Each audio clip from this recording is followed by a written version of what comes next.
can start now.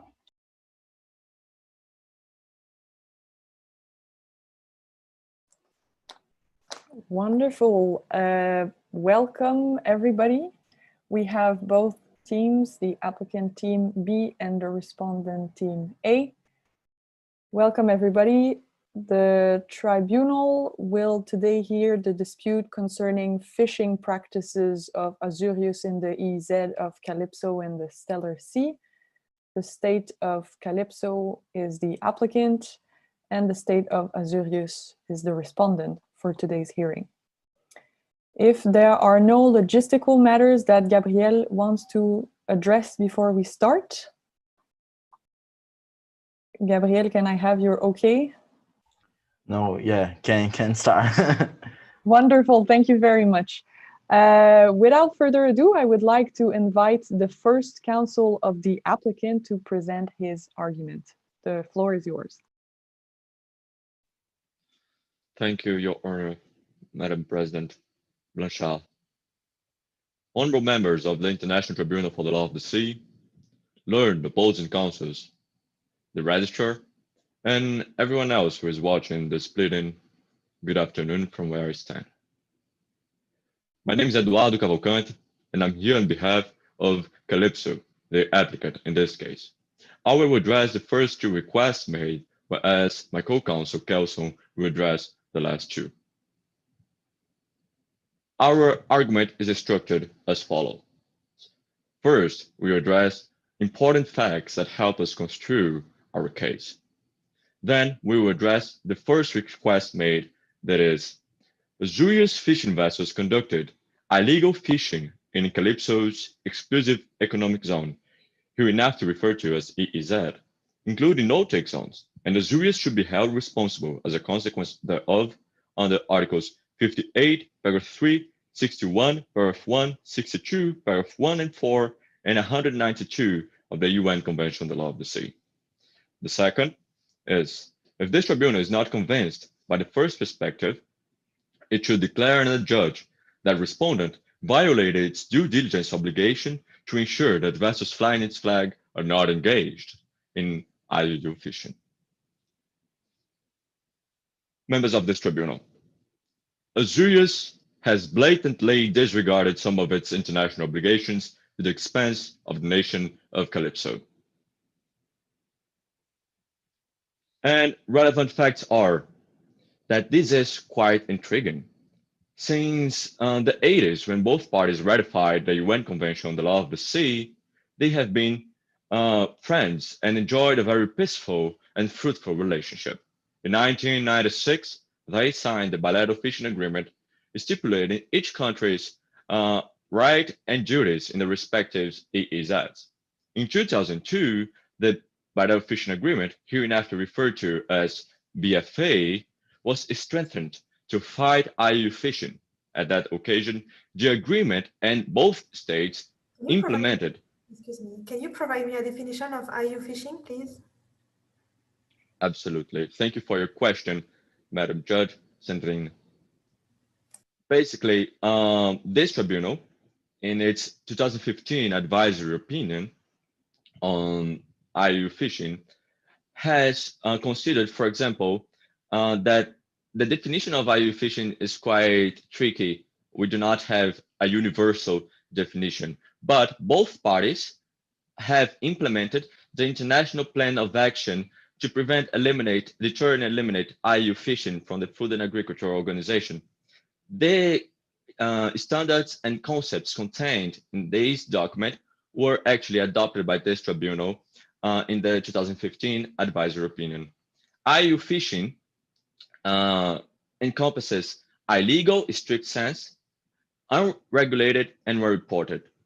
In the present case, we are before a case of illegal, strict sense fishing. Since the whole situation is regulated, the parties have the bilateral fishing agreement, and they have a cooperation framework, and it's not unreported, as every data have been, there were fishing authorizations, the fish hold in some cases was seized, and we are indeed before a case of illegal strict sense fishing.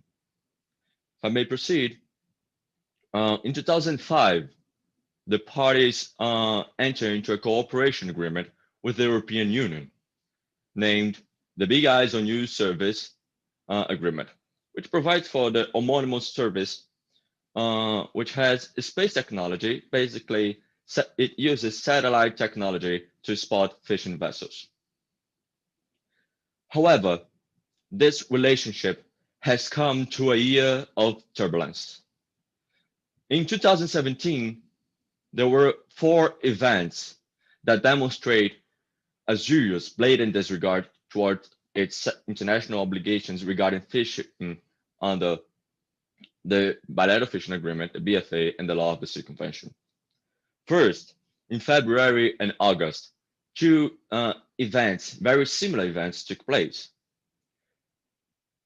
Fishing vessels flying the flag of Azores were spotted in marine protected areas that, under Calypso's domestic legislation, more specifically Article 86, Paragraph 2 of the Marine Conservation Act of 2002, requires a special authorization to navigate in those waters.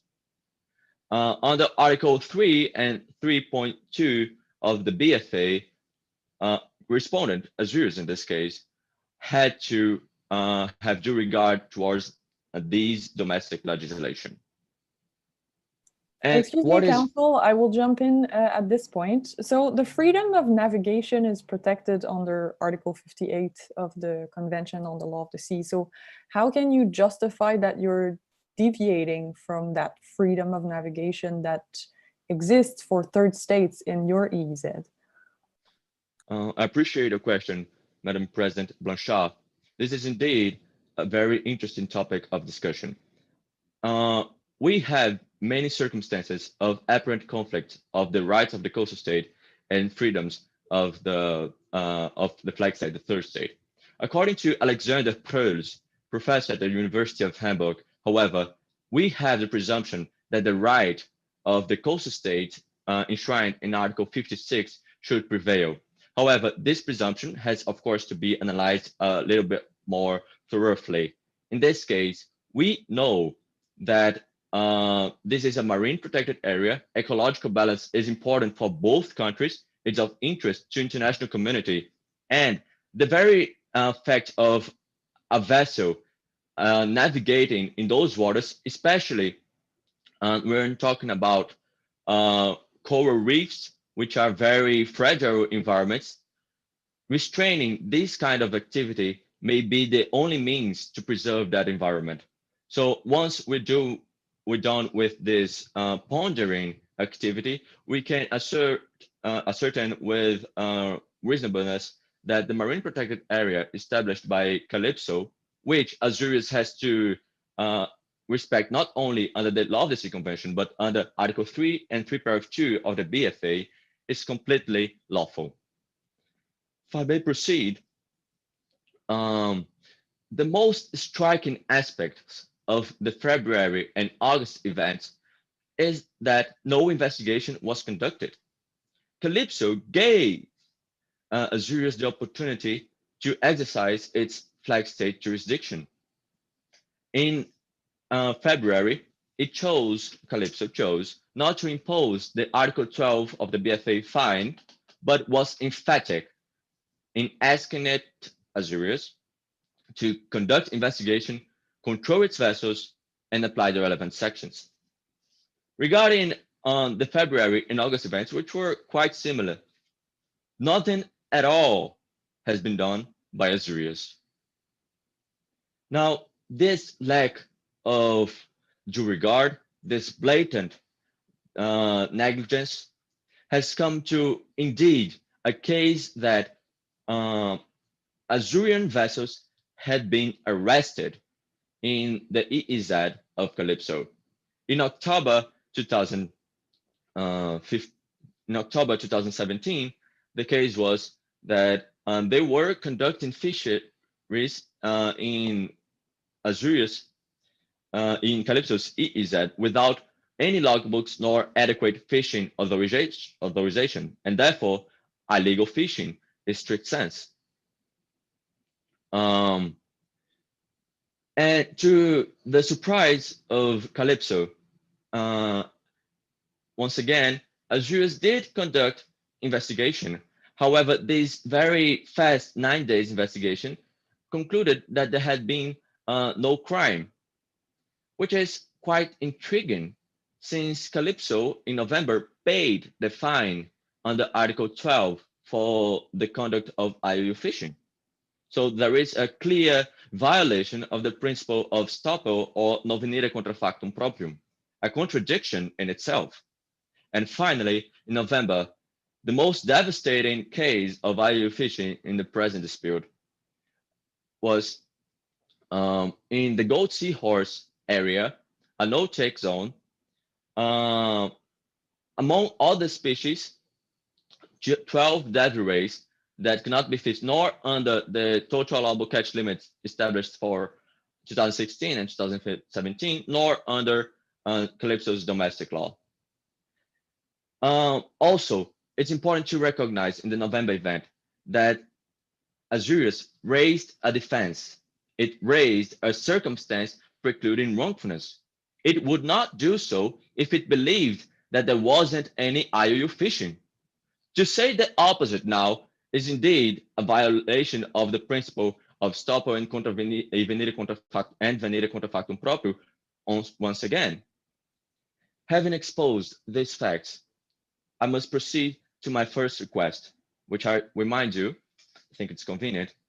Azurius fishing vessels conducted illegal fishing in Calypso's EEZ, including no-take zones, and Azurius should be held responsible as a consequence thereof under Articles 58, paragraph 3, 61, paragraph 1, 62, paragraph 1, 62, paragraph 4, and 192.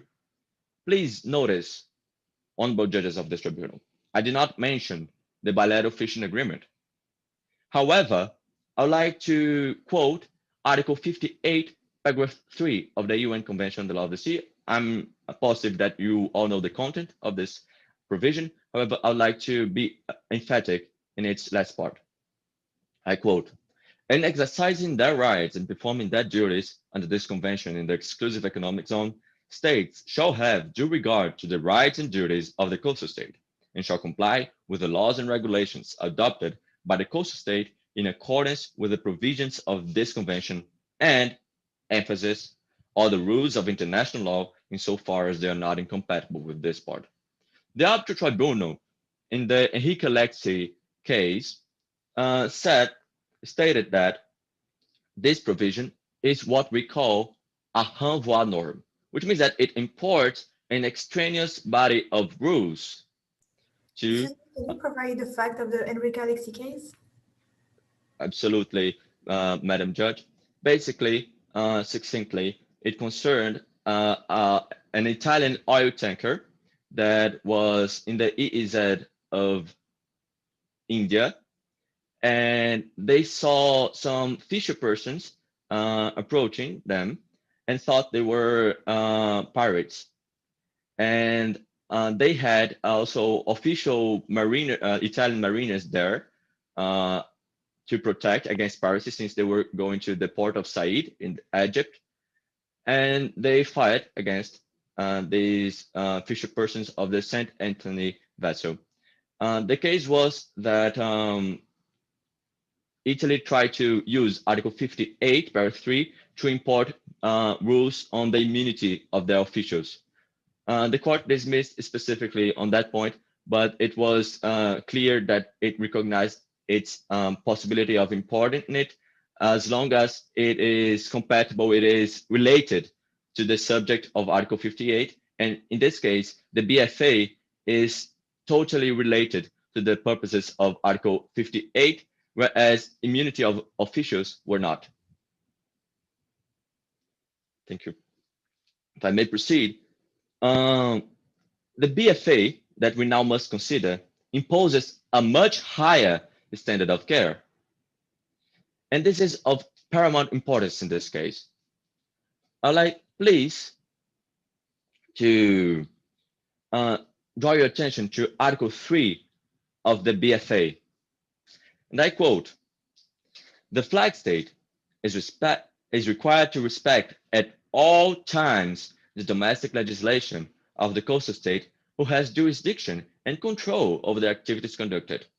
If I may be more specific on that, Article 12 proposes that, I quote, in case of IUU fishing conducted by one of the two parties to this agreement in the EEZ and or territorial waters of the other party, a specific procedure will apply, end quote. Excuse me, Council. I would like to ask what is Calypso's position about the duty of due diligence? Because this is the duty that the flag state is bound to in combating IUU fishing in the EEZ of another state.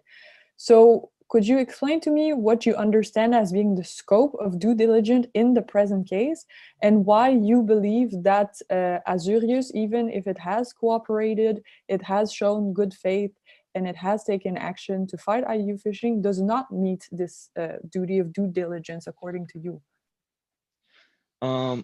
Madam President, our point is that the due diligence obligation is contained generally in the UN Convention on the Law of the Sea, as recognized by this International Tribunal for the Law of the Sea in 2015. However, the same tribunal, and also, for example, Judge Lucky, in his separate opinion, recognized that specific regional bilateral frameworks may apply whenever they are, of course, applicable and whenever they bind the parties. In that case, actually, it concerned a regional fisheries management organization, and its relevant regional norms were taken into consideration by the tribunal. Actually, you were very worried about taking it in consideration. And however, this bilateral framework proposes a higher standard of care. As I was saying, Article 12 says, in case of IUU fishing conducted by one of the two parties to this agreement in the EEZ and or territorial waters of the other country, a specific procedure will apply. See, it's not a case of due diligence here, but of strict liability. If there is IUU fishing, the specific procedure will apply. And this regional bilateral framework should be taken into consideration by this tribunal. Regarding the facts, applying the law to the facts, Calypso was emphatic in asking Azurius to control its vessels, investigate the matter, and apply the relevant sanctions in February and August. Respondent may allege, for example, that as it concerned the freedom under some perspective, it did not have these obligations. However, it is, of course, its duty to investigate whether its vessels flying its flag are conducting IUU fishing upon the request of Calypso under Article 24 of the BFA on cooperation and best efforts to promote the best fishing practices and mutually beneficial marine conservation and restoration policies. On the September event, as I said, investigation was conducted, but nothing happened. No criminal prosecution in contradiction with itself by having paid the fine. In November events, the same rationale applies. It recognizes the illegality of the fishing by raising a defense. We're done now with Article 58. Articles 61, paragraph 1 and 62, paragraph 1, they contain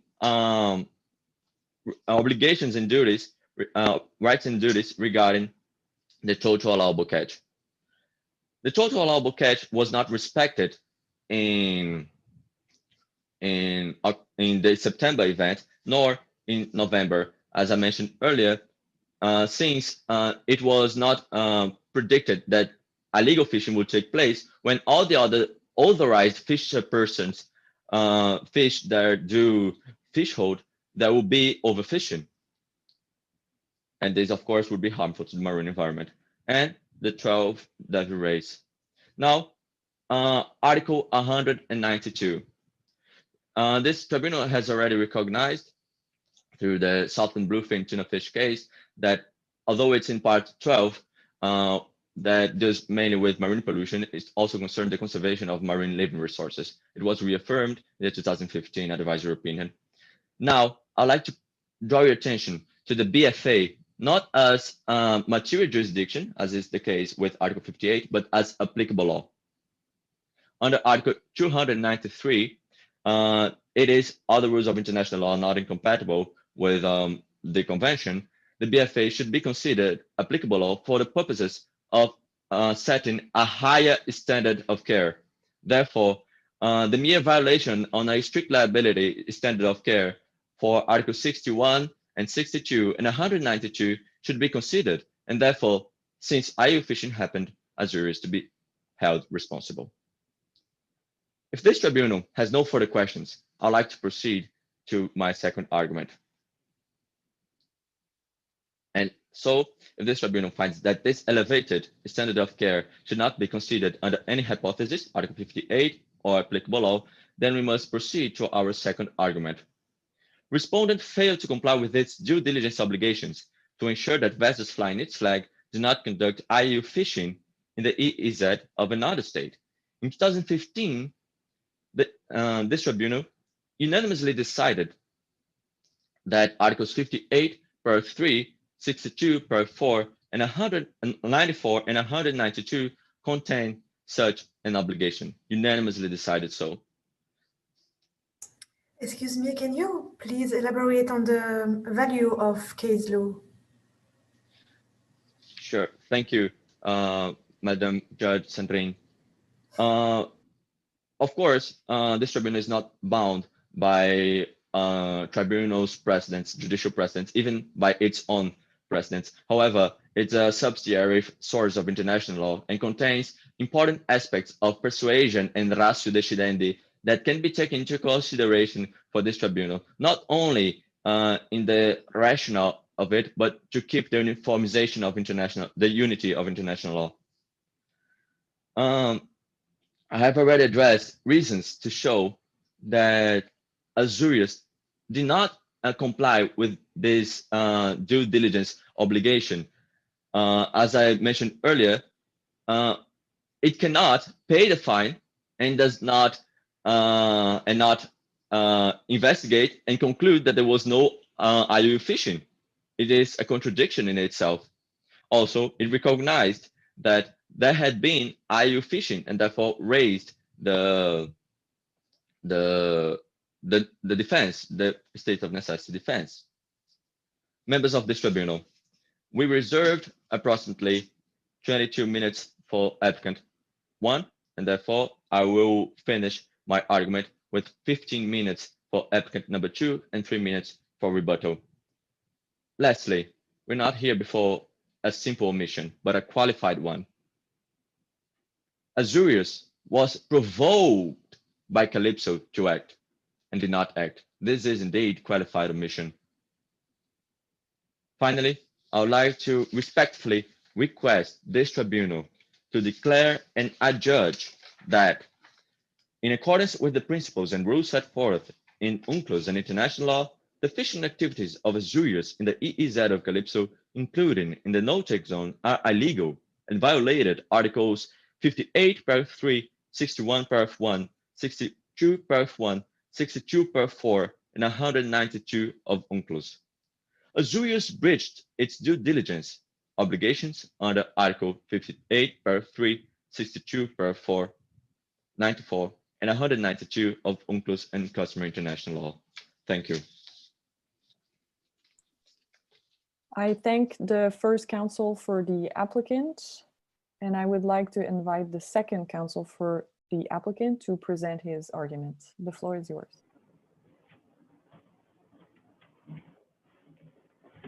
Honorable members of this tribunal, opposing counsels, good afternoon from where I'm sitting. My name is Kelson Pacifico, and I will continue the representation of the applicant, addressing the merits of the dispute. As the first two claims had been well discussed by my co-counsel, I shall expose the facts that lead to our two further submissions. If this tribunal finds, by any means, that the respondent has not complied with its obligations, Azurius may still allege circumstances precluding wrongfulness. And in the present case, however, these circumstances are not present. The first claim of the applicant is, according to the conduct, is to ask the tribunal to declare and adjudge that the conduct of illegal fishing activities in the EEZ of Calypso cannot be justified by a state of necessity and or climate change. And addressing firstly the state of necessity, by its definition in the ILC articles on state responsibility, hereinafter mentioned as the RCOA, a state may act voluntarily in order to safeguard an essential interest against a grave and imminent danger. I would like to raise a question in front of this tribunal. What did Azurius did directly, considering that what caused the IUU fishing was hunger and malnutrition by its citizens? What this state of necessity caused Azurius to voluntarily do to safeguard its population right to food? Was its action to conduct the IUU fishing or to allow them to conduct by breaching its due diligence obligations? To be considered a state of necessity, the conduct must come necessarily from the state or to be attributable to it under the requirements of the Article 2 and 8 on the RCOA. As shown by the facts of the case, they do not attach, the actions of the nationals do not attach to the state, and therefore Azurius cannot preclude wrongfulness by a state of necessity. Even if as shown by the facts, the actions of the nationals cannot be attributed to Azurius under the requirements of Article 8, because there was no instructions or no direction or control by the part of Azurius. And this can be proved as Azurius only found out what happened, what was behind the IUU fishing after an investigation was made. And that proves that there was no instruction, there was no direction or control. Therefore, the actions are not attributable to the state. Even if the respondent could theoretically claim a state of necessity, it renounced this right as it's allowed under Article 25, Paragraph 2, Article A in the RCOA, which I quote, that the state cannot invoke a state of necessity if, and I quote the line A, the international obligation in question excludes the possibility of invoking necessity. And as my co-counsel has issued, the bilateral fishing agreement is an international obligation in question. And by this international obligation, by its Article 3, the BFA, it says that the states must respect at all times, and I emphasize at all times, the domestic legislation of the coastal states. And by that, it renounced its right to claim necessity. Excuse me, counsel, I'll jump in at this point. Is there any case law that would support your point in terms of what necessity means or what are the requirements for necessity?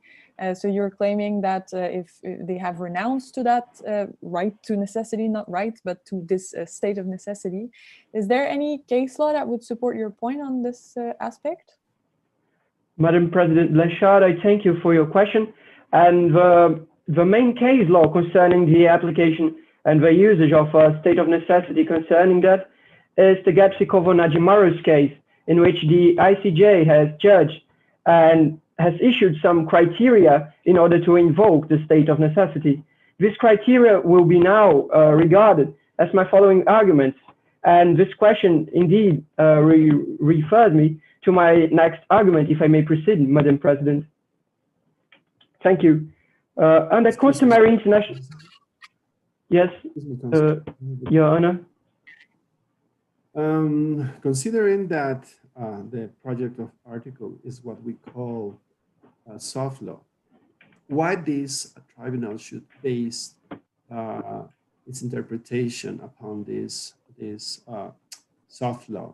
I don't know if you can give me the legal grounds and maybe ITLOS, a decision applying the articles of state responsibility. Thank you. Your Honor, I thank your question, and I believe that it is applicable law to this tribunal, as in 2015, this tribunal in its advisory opinion on IUU fishing has stated that the RCOA are customary international law and therefore applicable to the decisions of this court. May I proceed, Your Honor? Please. Thank you. So under the RCWA, a state can only preclude wrongfulness by the state of necessity if the following criteria are required. The first one is that the act is the only way to safeguard its essential interest from a grave and imminent danger. The second one is if it does not impair an essential interest of other states. And the third one is that the state in question does not contribute to the necessity conditions. And each of these conditions will be now addressed in the further roadmap. Firstly, there is no grave and imminent danger regarding the present case, considering the findings of the International Court of Justice in the Gapsikovo-Najimaros case. The second one is that the acts were not the only means to safeguard such an essential interest. The third one is that Asturias impaired Calypso's and the international community essential interest. And the fourth one is that Asturias contributed substantially to its own necessity condition. Firstly, addressing why the conditions within Asturias do not constitute a grave and imminent danger, according to the International Court of Justice in the Gapsikovo-Najimaros case, the gravity of the danger which triggers the state of necessity must constitute an extreme and actual threat or peril. In that occasion, the court has established an immensely high standard of proof in order to establish necessity. Despite both Hungary and Slovakia in that case bringing what the ICJ called an impressive amount of scientific materials, the court held that neither peril nor imminence was met by their conditions. In the present case, the respondent's allegation of food insecurity. Yes, Your Honor. Mr. Counsel, excuse me to interrupt your argument, but considering what you have said, but the context of this case, the existence of a pandemic, worldwide pandemic, Curious 16, the resolution, the soft law or resolution of the Food and Agriculture Organization declaring this world hunger crisis, considering the size of the population of Asturias and other facts in this case, we are not facing as an extraordinary situation that force some vessels to catch the fish? Your Honor, I may answer your question by issuing that indeed we are facing such an extraordinary situation. But this extraordinary situation regarding respondents in the case files, respondents' proof in the case files that this situation would lead to the food insecurity directly is only referred to by two main arguments that were, by two main proofs that were BBC documentary, which was made by a former tourist guide, and the warning by the Pacific Ocean Fisheries Advisory Body issued in 2012, which by itself removes any sort of imminency. And that were the main proof issued by the respondent in the case files to allegate and to make a nexus of causality between its food insecurity and the wrongful acts. If I may proceed, Your Honor. Thank you. In order to satisfy these criteria established by the Gapsikovo-Najimaros case, the respondent cannot satisfy the required standard of proof, and the conditions, therefore, do not constitute a grave and imminent danger by their standards. Passing forward, I must say that while not facing such an imminent danger, the Asturias IUU fishing activities were also not the only means to avert its crisis, as the state must only not exhaust the unilateral actions that it could make in order to achieve such lawful means, but it should also seek cooperation with other states and the international organizations, which was not made by respondents in any moment. The wrongful act was resorted in first place, as there was no cooperation, there was no attempt of cooperation with neither a foreign state, its fellow SIDS and friend Calypso, or any international organizations. Proceeding, wrongful acts precluded by the state of necessity must also not impair an essential interest of other states. Returning to the Gapsikovo-Najimaros case, the ICJ has construed that the ecological balance is an essential interest of all the states, and therefore any actions which impair such balance can never be justified through necessity. And the Arthurian conduct has indeed impaired the ecological balance of Calypso, as not only protected species, both the total allowable catch were fished, but also the devil race, a species threatened with extinction. And with such harmful fishing continues, or even if this harmful fishing occurs in a bigger scenario, certainly there would be some long-lasting devastating repercussions to the marine biodiversity and to the Calypso's fishing resources. And third, the state in question that invokes the state of necessity must not contribute to its own necessity condition. In the famous case in which the US-based company CMS went versus Argentina in an investment arbitration, it says it was issued by the arbitral tribunal that Argentina has exacerbated its situation by making ill-considered regulation changes.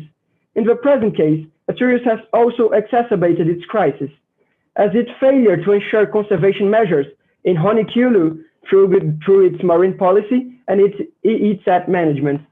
The Honeyculo marine protected area had massive foreign investments, and it still allowed artisanal and industrial fishing.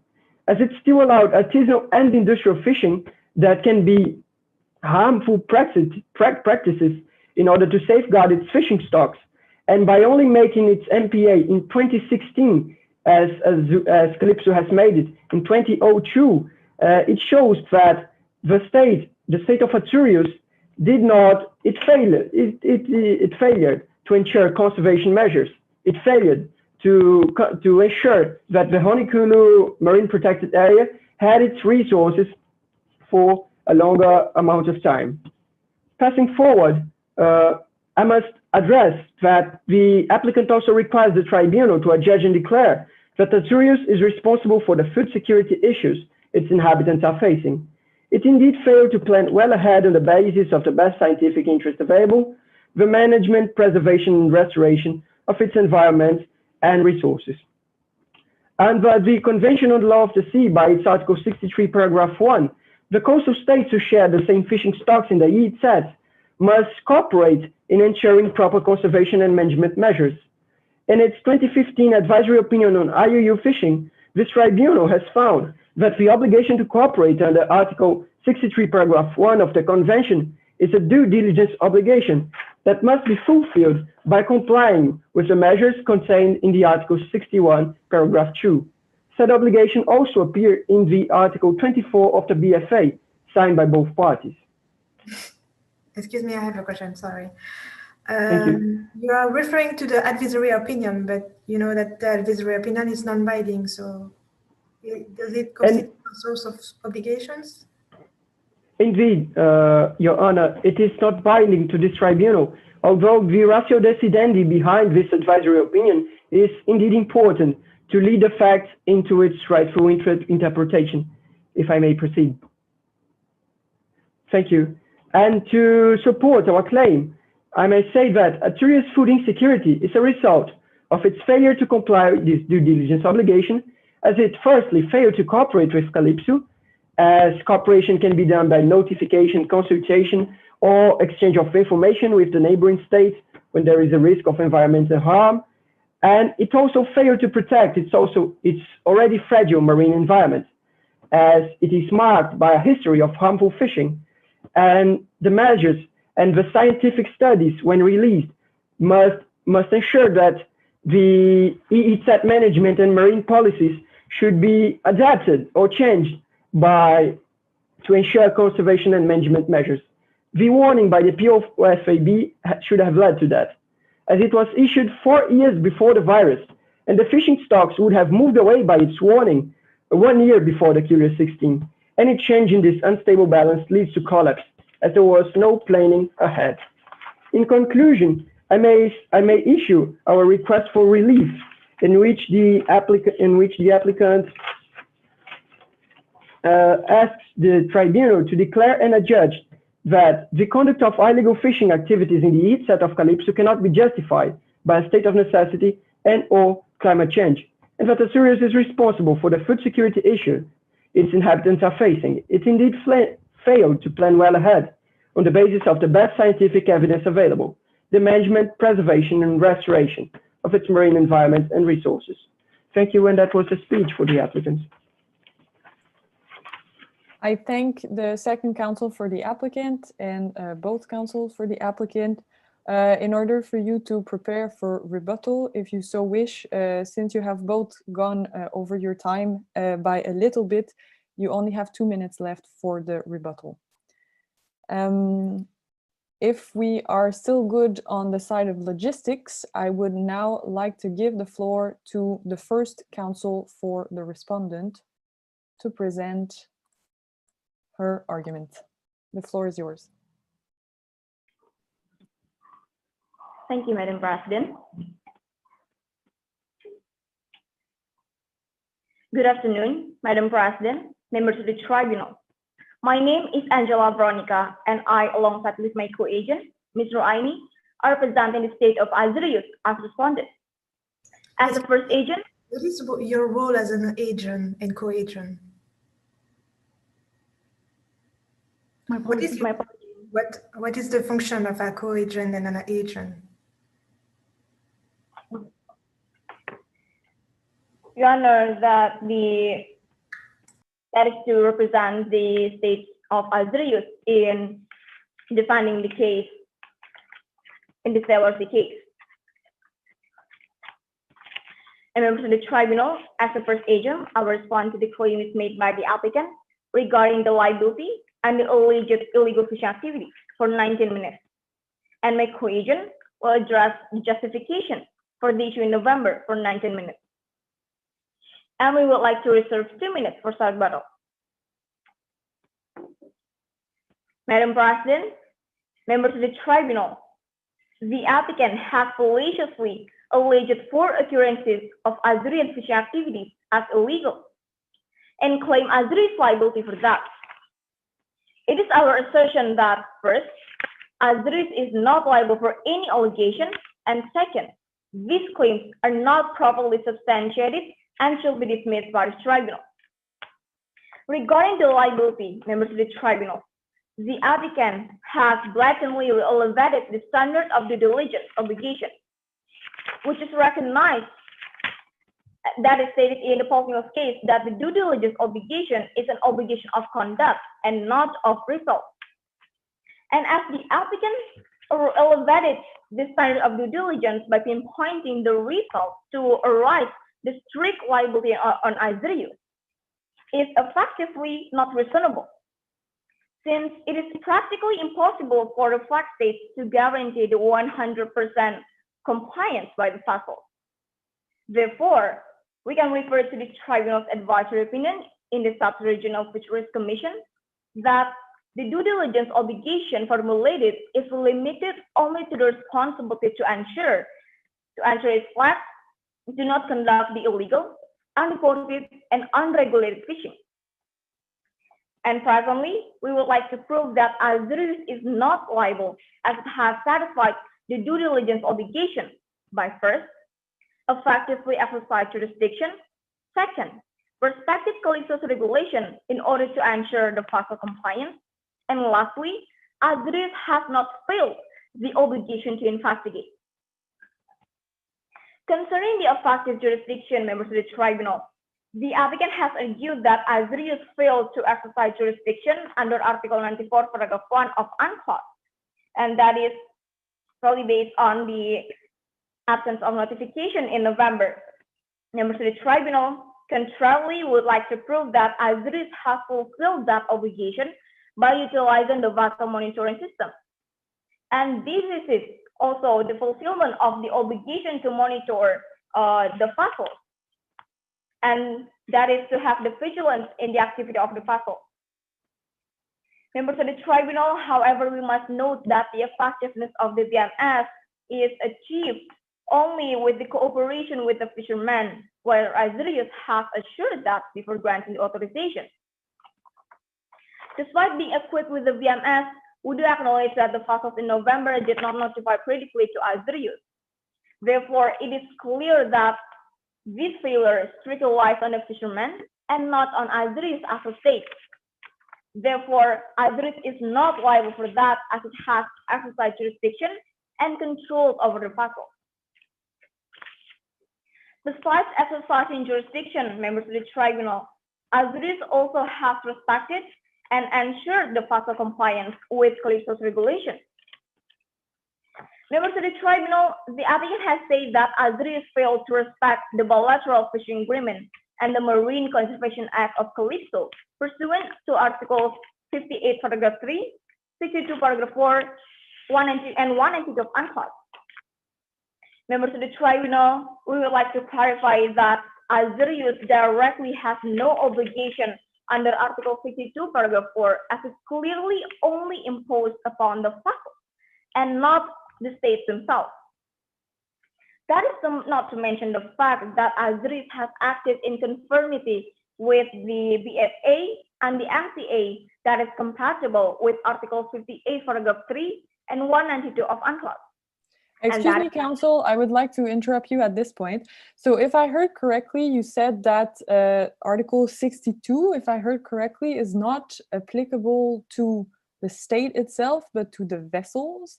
How is that possible if it is a state that is a signatory to the convention? The UNCLOS binds the states that have signed it. So maybe I didn't hear correctly the article you were referring to, but could you please elaborate on how states who have signed UNCLOS are not bound by it? Madam President, we do understand your concern. However, verbatimly, Article 52, Paragraph 4 states that the nationals have to comply with the regulations of the coastal states. However, in its present dispute, Azeris has ensured the vessel's compliance with the regulation of Calypso, and that is achieved by giving the fishing authorization in full compliance with the BFA that has taken into account the other international rules. And regarding to that, that is also includes the possession of logbook and the vessel monitoring system by the vessel. Members of the tribunal, that is evident in the paragraph 11, especially footnote 2 of the problem, that Azeris have issued the authorization in full compliance in the month of February. This fact also can be found in paragraph 12, especially footnote 4 of the problem, that is for the issue in August, and for the issue in October, that can be seen in paragraph 15 of the problem. And lastly, for the issue in November, that can be seen in paragraph 14 of the problem. Now, this fact has shown that Azeris have complied with the regulations, that is the BFA, including the Article 3 of the BFA, which obliges states to respect the domestic legislation of the coastal state where the fishing activities occurred. And that means Azeris has complied with has respected the Marine Conservation Act of Calypso. And Azeris also has complied with the International Plan of Act to prevent, deter, and eliminate ice fishing as has implemented within the BFA itself. According to the ITOAIU members of the tribunal, that obliges states to ensure the vessels are equipped by logbook and the VMS before granting the authorization. And for the authorization itself, it also clearly obliges the vessels to fish in the allowed location, use the allowed method, and caught the allowed species. For that, it is crystal clear that the claims made by the applicant are unfounded, as Azeris has properly complied with the regulations.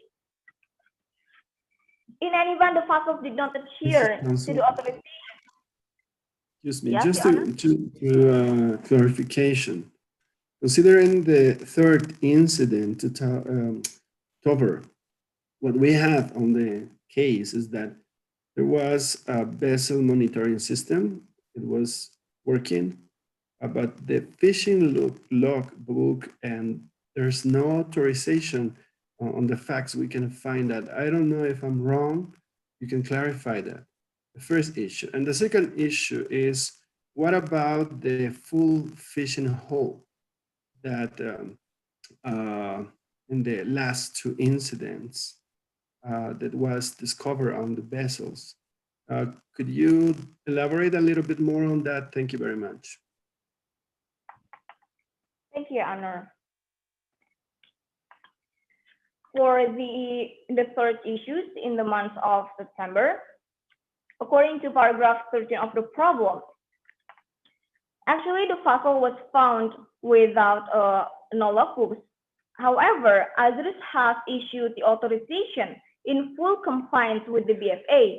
That means Azurus also has taken into account the ITOAIU, which obliges states to ensure the vessels equipped by logbook before granting the authorization.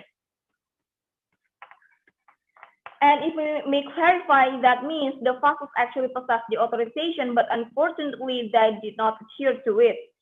However, members of the tribunal, this actually will be further elaborated in my second submission. However, if I briefly answer that, this can arise the illegal fishing activities as Azurus has investigated according to paragraph 15 of the problem and found no proof of illegal fishing activities. And for the issues in November, Your Honors, in this issue, Azurus also has issued the authorization in full compliance with the BFA, and that can be seen in paragraph 14 of the problem. That means, in any event, the vessel did not adhere to it, and by caught the 12 devil race, that failure strictly lies on the vessel and not on Azurus as a state, as it has ensured the vessel compliance. Besides fulfilling the obligations prior to the fishing activity, members of the tribunal, Azurus also has not failed the obligation to investigate. Now, the applicant has contended that Azurus failed to cooperate in investigating the alleged vessels under Article 94, paragraph 6 of UNCLOS. However, this is clearly not the case, members of the tribunal, as can be seen in the implementation of the ITOAIU, that the measures to eradicate ice fishing needs a collaborative effort. And back to the Article 94, paragraph 6 of UNCLOS, it is stipulated that the states which have the clear ground of violation may report it to the flag state. And if we read that article in conjunction with Article 21, paragraph 5 of the UN Fish Stock Agreement, the clear ground is established following the inspection, which in its present dispute, the inspection procedures can be found in Article 12 of the BFA. Seeing Calypso did not inspect the vessels in the months of February and August, members of the tribunal, it is clear that the applicant states that did not cooperate with Azurus to establish the clear ground. Therefore, it is logical that Azurus did not investigate the allegation in the months of February and August due to the lack of clear ground. To that, we submit Azurus did not fail its obligation to investigate under Article 94, paragraph 6 of UNCLOS. Excuse me, counsel, are you claiming that all these actions that have been taken by Azurus do fulfill the due diligence duty? Could you elaborate on how Azurus considered the scope of this duty and how you have fulfilled it? Madam President, we argue that Azurus indeed has fulfilled its due diligence obligation. With the due diligence obligation, as stated in the pulp mills, it is an obligation of conduct and not of result. Therefore, Azurus has fulfilled the conduct that should be taken to ensure the vessels did not conduct the IU fishing. And the guidance of this due diligence obligation can be seen in the paragraph, in Article 94, 58 paragraph 3, 62 paragraph 4, and 192 of UNCLOS as stipulated by the tribunal's advisory opinion to the SRFC. Therefore, it is clear that Azurus has fulfilled the due diligence obligation, thus cannot be held liable for any allegation made by the applicant.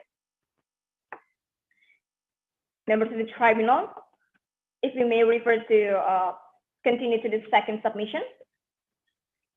The second submission is regarding the fishing activities in February, August, and October. that is alleged to be illegal by the applicant, and that is for the violations against the UNCLOS, the BFA, and the MCA. Members of the tribunal, in response to this, we submit that first, in the months of February and August, these are not illegal fishing activities due to the insufficient evidence. And second, for the issue in October, that actually has respected the total allowable catch, that cannot be said as illegal fishing activity. As for the issue in February and August, members of the tribunal, the applicant erroneously stated that these are illegal as it has violated the Marine Conservation Act of Calypso by not notifying their entry into the NPA and not possessing the special authorization. However, this claim is not well grounded, members of the tribunal. To be deemed as the illegal fishing activities, the applicant must first establish the solid evidence of such activity by providing the fish that is illegally caught. However, that is in contrast from what the applicant did, as it has accused solely on the big eyes only satellite images that only testified the location of the vessel and not the activities nor the catch. To make it worse, Calypso did not even make any attempt to procure the evidence regarding the fish caught by not inspecting the vessel, according to Article 12 of the BFA. Therefore, by any chance the vessel entered the NPA without prior notification, we submit that it would only amount to the illegal trespassing and not illegal fishing activities, as Calypso could not provide any proof the vessels caught any fish from the protected areas.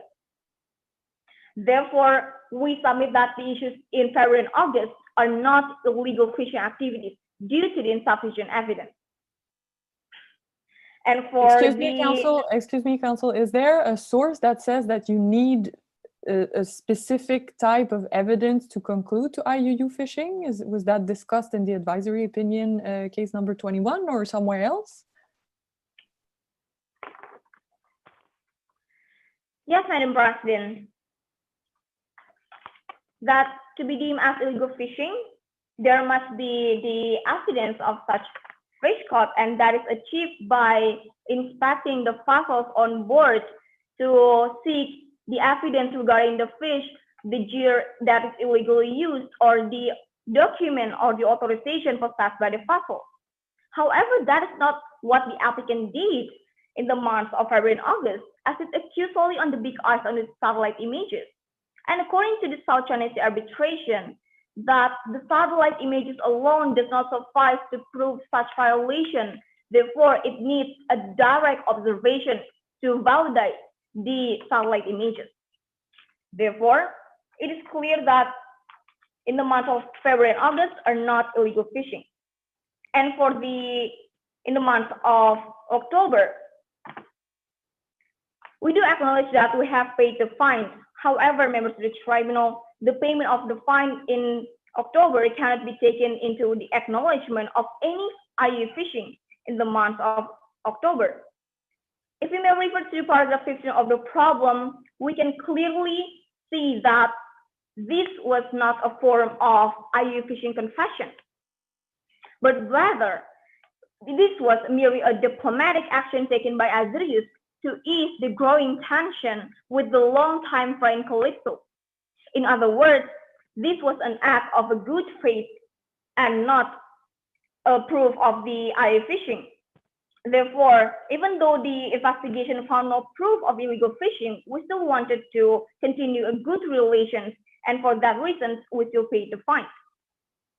And to prove that these are not illegal, members of the tribunal, we submit that the vessels actually did not essentially violate Article 6 of the BFA.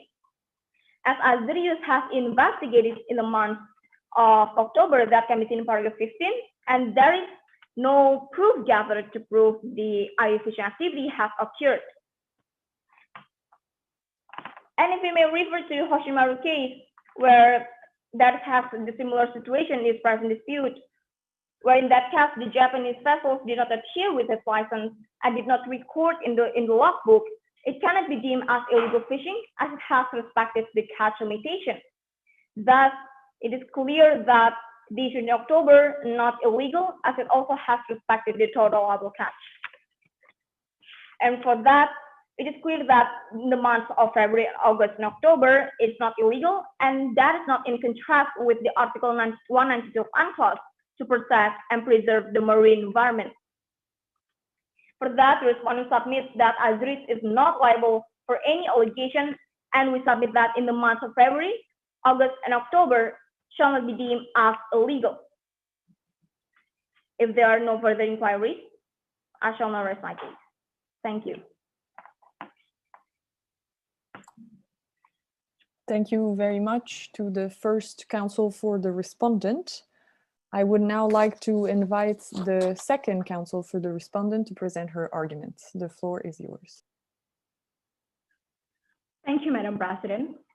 Good afternoon, Madam President, members of the tribunal. My name is Hadrianti Raini, and I appear as the second agent representing the state of Azurius as the respondent. I'll be speaking for 19 minutes to deliver the third and fourth submission concerning the justifications and liability of Azurius fishing activities in November. Members of the tribunal, as stated in paragraph 16 of the problem, to protect its human right to food from grave and imminent danger, Azurius was left with no choice but to conduct fishing activities in the EZ of Calypso. Previously, the applicant has insisted that the fishing activities cannot be precluded under the necessity. However, we would like to request to this tribunal to dismiss the applicant contention, since first, it is the only way for Azurius to avert the situations from grave and imminent danger. Second, Azurius did not seriously impair the ecological balance of Calypso. And lastly, Azurius did not contribute to the situations of necessity. Members of the tribunal, earlier the applicant has stated that Azurius has no certainty of the danger of the grave and imminent danger. However, the applicant has misinterpreted the law in the case of Deptikophanagimaros, where the scientific material is only needed when the danger has not been established during the claim. This is contrary to this case, since Azurius' food security was in a grave and imminent danger at the time of decision-making. Long-term food shortage had already manifested itself and was projected to continue indefinitely. And this can be seen in paragraph 7 of the problem, where Azurius has been cut off from food supply, resulting from the complete ban of international travel, and in paragraph 15 of the problem has stated that in September proven to be insufficient as the malnutrition issues arise. But excuse me, counsel, didn't you know already, since I think it was 2012 that there was the BBC study or documentary, didn't you know already that there were problems? Couldn't you have foreseen it? How does the criteria of the foreseenness, if that is the word, is fulfilled here? Members of Your Honor, Madam President, as the grave and imminent danger towards Azurius food security, as evident in paragraph 8 of the problem, that Azurius are completely banned of the food supply from international community. And this could be seen that Azurius cannot invoke to preserve the food security issues, and therefore we submit Azurius food security are in a grave and imminent danger. And further, the applicant has confessed that Azurius has to take cooperation. However, the applicant has failed to take into account that cooperation is practically impossible. Since, as stated in paragraph 7 of the problem, Juris 16 has caused international trade to freeze. These situations have blocked any potential support for Azurius, and as mentioned, Azurius' geographical isolation is isolated from the rest of the world. Hence, even if the cooperations will be conducted, it will take a long time for Azurius to avert the malnutrition issues in September. Therefore, we submit Azurius was left with no other choice but to conduct fishing activities in November. Now, I shall continue to the next argument that Azurius has fulfilled the balancing competing of interests of both states. Members of the tribunal, Azurius has balanced the competing interests of both states, and it must consider the interest between states under necessity and the essential interests of other states. In this case, Azurius has exactly done that. The essential interest of Calypso is concerning the ecological balance of the marine conservation. However, the fishing activities in November were strictly subsistence, and it will not impair the ecological balance of Calypso MPA. In this case, excuse me, Council, could you give us a bit more information or clarification between what would be the difference in legal framework between subsistent fishing and non-subsistent fishing, and how this potential differences could affect your argument? Madam President, referring to Article 24 of the United Nations Fish Stock Agreement, it is stated that the essence of subsistence fishing activities is aligned with the ecological balance. And the nature of subsistence fishing is conducted with relatively small vessels and mainly for local consumption. Presently, the vessels in November were small fishing vessels in which the fish taken are limited only for local consumption. And subsequently, it will not disrupt the ecological balance of Calypso's MPA. Members of the tribunal, this shows even under the state necessity, Azurius has considered the essential interest of Calypso. And therefore, we submit Azurius did not impair seriously the essential interest of Calypso in this case. And now, concerning the 12 deliveries that Azurius has taken, it has already considered that it will not impair the state stock, since according to conventions on international trade of endangered species, devil rays are included in Appendix 2, where the harmful of the said stock will not be endangered, since it only for trade-related matter. While in this case, 12 devil rays are not sufficient for the economic dimension. Therefore, we submit Azurius has considered the ecological balance of Calypso in this case. And how or where in the CITES can we find a definition or an explanation of what is an economic benefit? Is it described directly in the convention, or was there a resolution of the COP of CITES about that? Yes, Madam President, it is stated in Appendix 2 of CITES, and where it considers that the economic dimensions are for export and imports, while in this case, 12 devil rays are not sufficient for export and imports, Madam President. And if I may continue to my argument, lastly, we would like to submit that Azurius did not contribute to the situations of necessity. And we have to establish that contributing to the situations of necessity must be substantial and not merely incidental. The ICJ, Gapchikov and Aguimaros, held that substantial contribution must exist with causal link with the wrongful act and the situations of necessity. And previously, the applicant has submitted that the industrial fishing of Azurius in the MPA of Honeyculu could be deemed that Azurius has contributed to the situations of necessity. However, we should establish that Azurius did not contribute to the situations of necessity, since the industrial fishing activities were only conducted for 8 months. And further, the applicant has forgotten that Azurius has taken the best scientific evidence in managing their MPAs. And in this case, since Azurius has taken the best scientific evidence with the establishing the MPAs, we submit Azurius did not contribute to the situations of necessity. And further, the situations of necessity of Azurius are mainly the exogenous factors, as the Cure 16 and the climate change issues are the exogenous factors that make Azurius conditions under necessity. Therefore, we submit Azurius did not contribute substantially to the situations of necessity. Members of the tribunal, to conclude, Azurius has met the cumulative elements to invoke this same necessity, since it is the only way for Azurius to avert the situations from grave and imminent danger. Yes, Your Honor. Yeah, excuse me, just to have a clear panoramic view of these factors.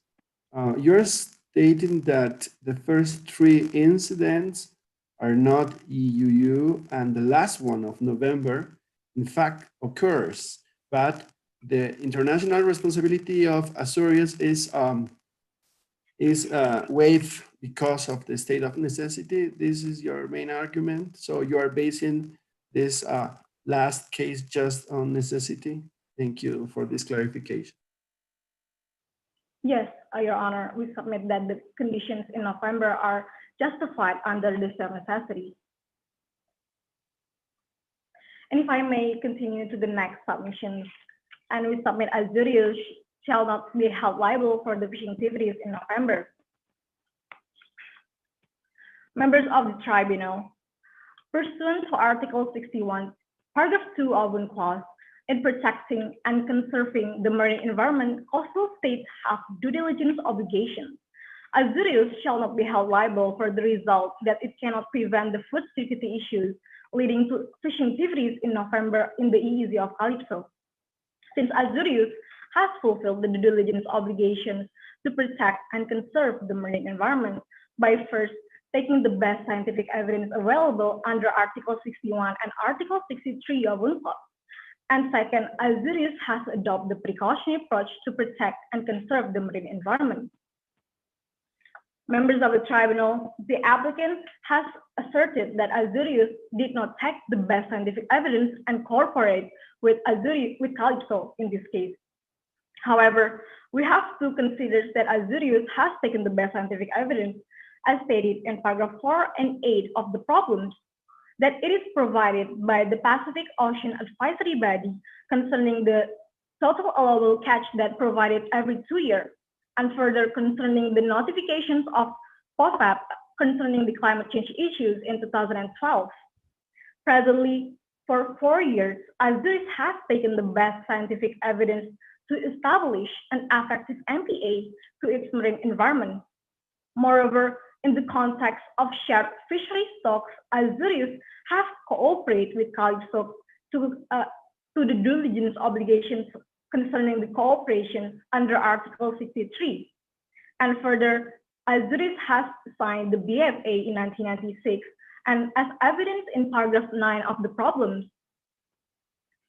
Calypso has acknowledged that the cooperative effectives of Calypso and Azurius are effective to prevent harm to the marine environment, and therefore Azurius has conducted its due diligence to cooperate and taking the best scientific evidence to manage and conserve the marine environment. And lastly, we would like to submit that Azurius has adopted the precautionary approach. Members of the tribunal, not only Azurius has taken the best scientific evidence available, it has also consistently adopted the precautionary approach. Where precautionary approach shall be applied where there are threats to the environment and there are scientific uncertainty, and states shall adopt cost-effective measures to prevent harm to the marine environment. And in this case, concerning the notifications of Pacific Ocean Advisory Body concerning the relocations of fish stock in 2012, Azurius has adopted the precautionary approach to prevent harm to the marine environment. And according to Annex 2 of the United Nations Fish Stock Agreement, precautionary approach shall be applied by setting total allowable catch. While in this case, as can be seen in paragraph 5 of the problems, the TAC, the total allowable catch that was established by Calypso and Azurius in 1996, which is gradually updated every 2 years, has always taken into account the best scientific evidence provided by POFAP. And therefore we submit as this has also been practiced by the Pacific Islands by gradually reductions of setting the total allowable catch. And this shows that members of the tribunal, Azurius, has consistently adopted precautionary approach to prevent harm to its marine environment, even after the notifications of Pacific Ocean Advisory Body in 2012 concerning the reallocations of fish stock. Excuse me, counsel, I have a question regarding the precautionary approach. As you rightfully noted, it is included in the fish stocks agreement, and it was quite a thing back then to include such a principle in the text of the agreement. I'm just wondering, the scope of this precautionary approach still in the fish stocks agreement remains a bit vague, or we don't really know exactly what it means. Do you rely on other instruments to help you in defining what the scope of this precautionary approach is? And if so, what is the scope that you are using to support your argument? Madam President, if I may take a moment.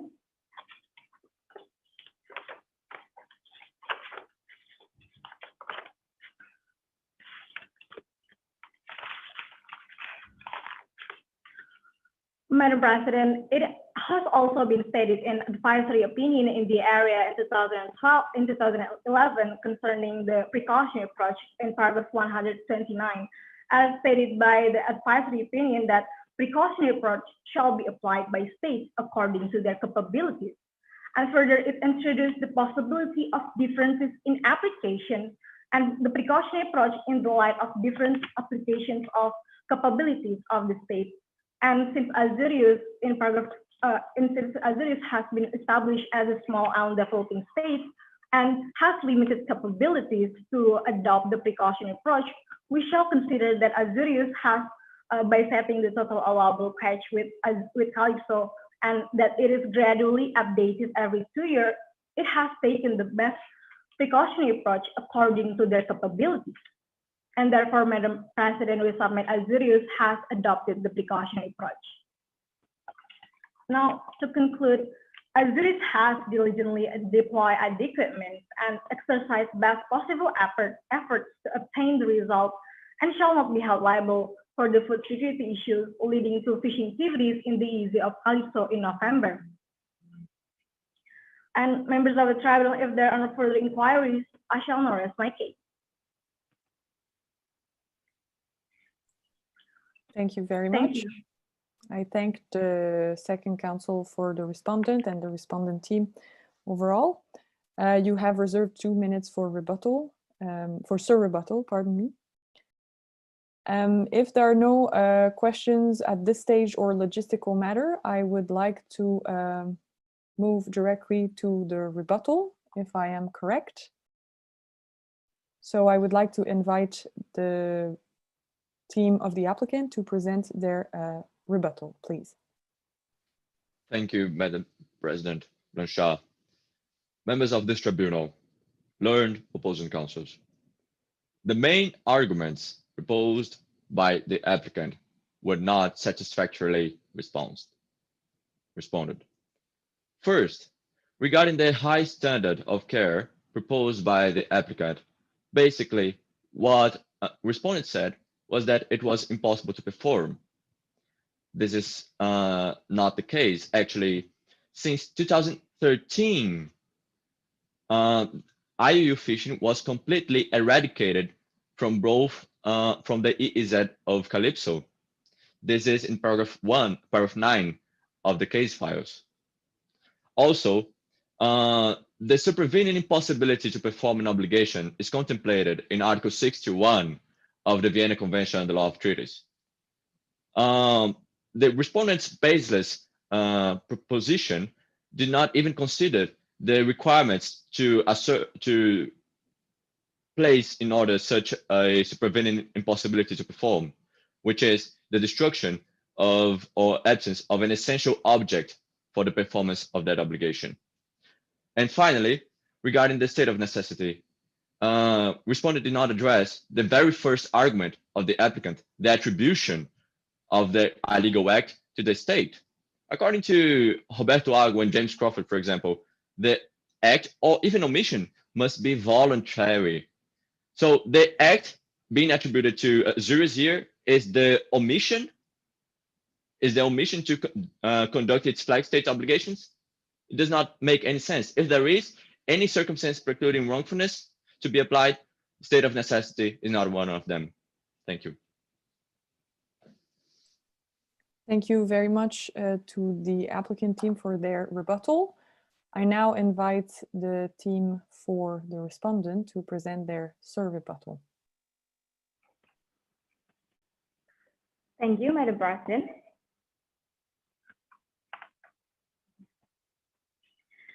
Members of the tribunal, I shall now deliver 2 points for this rebuttal. As for the first point, the applicant said that the high standard of due diligence obligation is applied in this present dispute.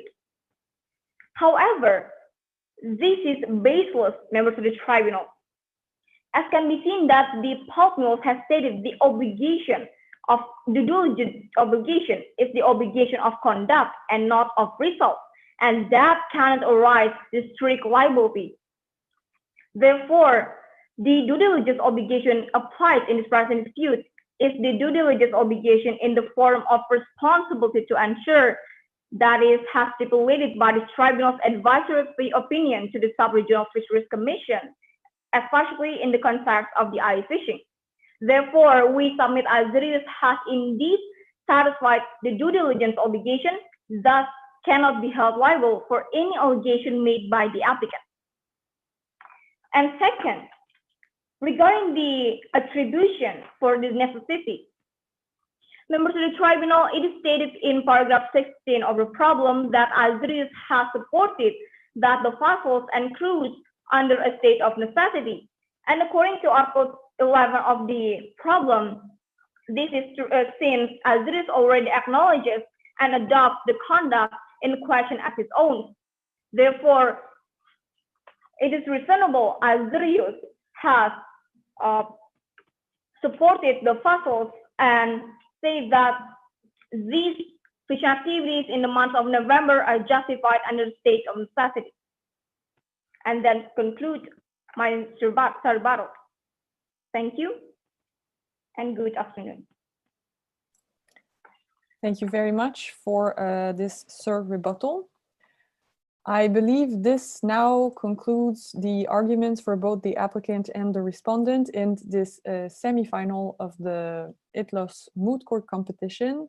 The tribunal was today discussing the dispute concerning fishing practices of Azurius and the EZ of Calypso in the Stellar Sea.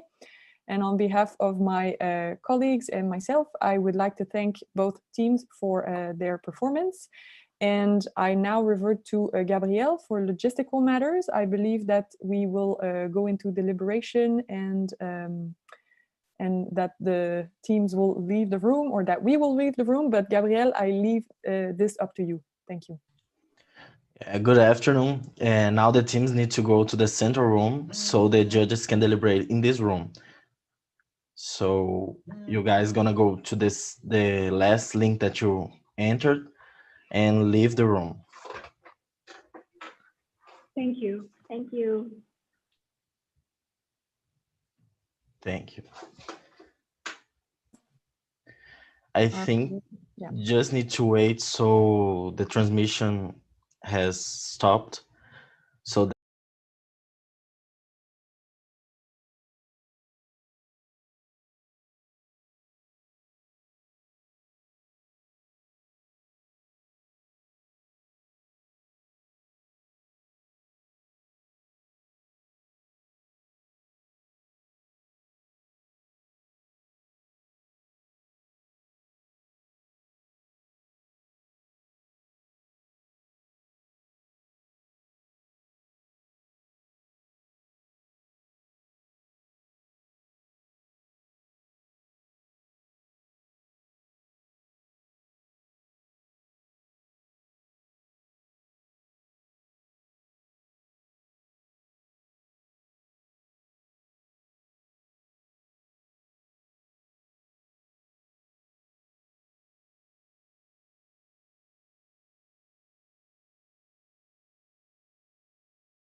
Do I have the go to start?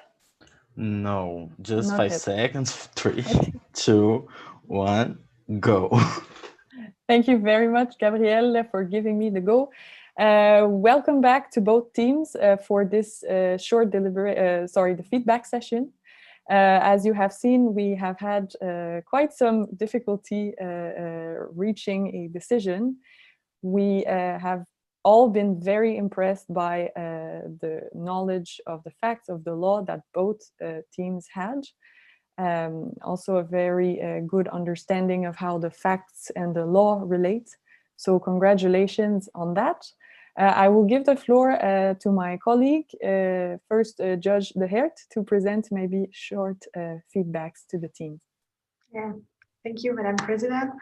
So as the President just said, it was a very difficult deliberation that we just had because we are you are both very, very good and you have a very good level, a good knowledge of laws and facts.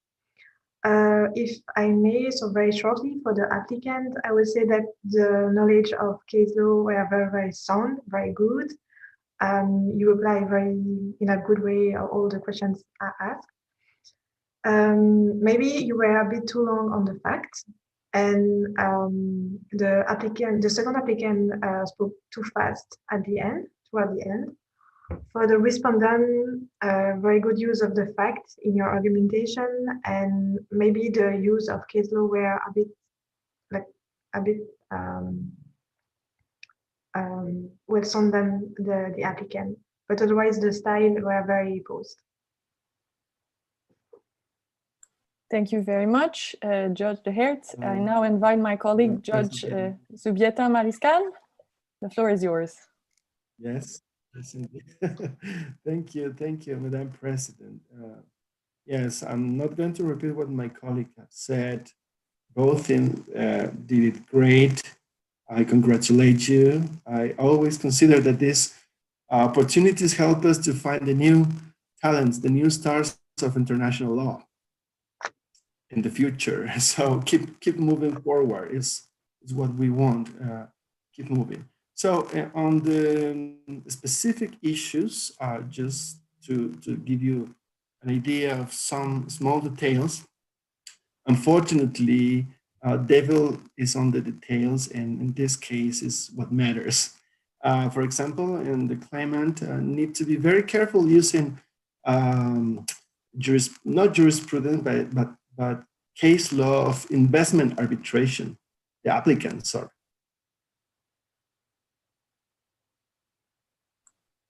I think we have lost Frans. I don't know if the internet connection is coming back, or if you hear me, if you can maybe turn off your camera. We'll wait a couple seconds to give you a chance to come back.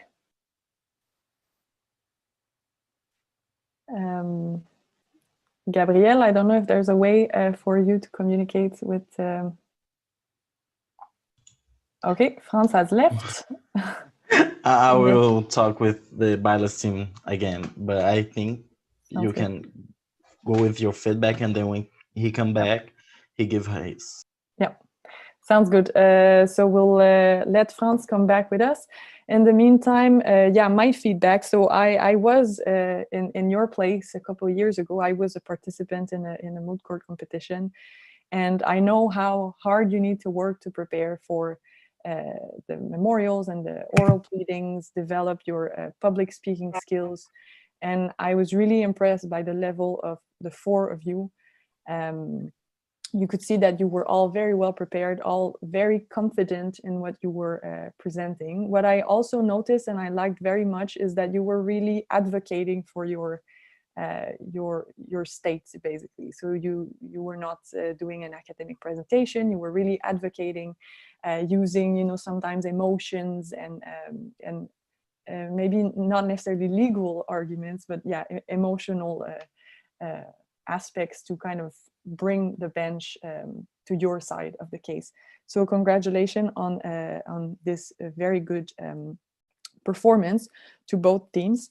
More specific comments for applicant side. So as my colleague mentioned, maybe the question of time management could be improved a little bit. You were all very poised in the beginning, and then towards the end, we could see that you were rushing a little bit more. There was also a strong use of case law, which I want to reiterate here. On the side of the respondent, I liked the fact that you were really sticking to your points. Maybe the facts were not in your favor in this case, but you did a good job at sticking to the arguments that were in your favor and to bring them forward. In terms of maybe things that could be worked on, maybe try to be a bit more elaborate in your answers to the questions. I think on both sides, also answering the questions was very well made. You used your answers to kind of go back smoothly to your pleadings. So well done on that front. Frans is back, so I will give him the floor back for his feedbacks. Frans, the floor is yours. Thank you, Catherine. Sorry, I have problems with my signal. Okay, I'm not going to repeat what my colleague said. I agree with them. So just be careful for the applicant to mention case law on investment law, that this is a different regime. Of course, there are many connections in a systemic approach of interpretation, but you need to be careful on that. Well, the respondent need to pay attention to all the questions of the tribunal. I remember that I put one question, and I felt that you circumvent the answer about the weight of the fishing hole. So I'm satisfied, but I think that you need to be very careful answering each and all the question of the tribunal. I think that, yes, that the performance was really good. So I congratulate you again. Thank you very much. Wonderful. Thank you very much to both my colleagues. Before I announce the winner, Gabrielle asked me to remind you to stay in the room after the results have been announced, stay in the virtual room, that is, because some logistical matters and housekeeping rules will be announced to you. So please stay around after we have announced the results.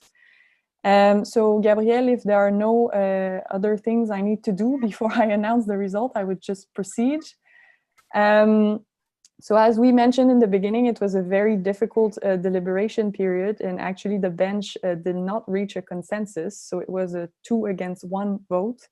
And the winning team that will advance to the final is the team of the applicant. So congratulations to the applicant team, and also congratulations to the respondent team. You both did a very good job, and on behalf of my colleagues as well, we were very impressed. So congratulations. Gabrielle, I give the floor to you. I was asked to inform the teams that are going to the finals, the one with the better rank will choose the position in the finals, which means that you receive an email that will ask you to choose if you are going to be an applicant or a respondent. So that's basically the announcement. Thank you very much, Gabrielle. I see that the applicant team would like to take the floor. You have the floor for a couple minutes. Yes, thank you. Actually, we were just talking that we actually thought we were the fourth. From 4 teams going to the semifinals, we were the 4th one, and we didn't have being again compete. We didn't compete against the girls from from our respondent, but once we saw her, we were like, okay, they deserve to be in the first place. So yes, we were actually ready for the opposite result. Just to congratulations, girls. You did a really, really good job. Thank you very much. I don't know, the respondent, would you like to take the floor?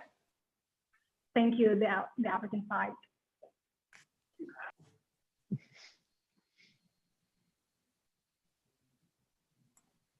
Thank you very much. Congratulations again to both teams for amazing performances. Gabrielle, I give the floor back to you. I guess we can all exit the room.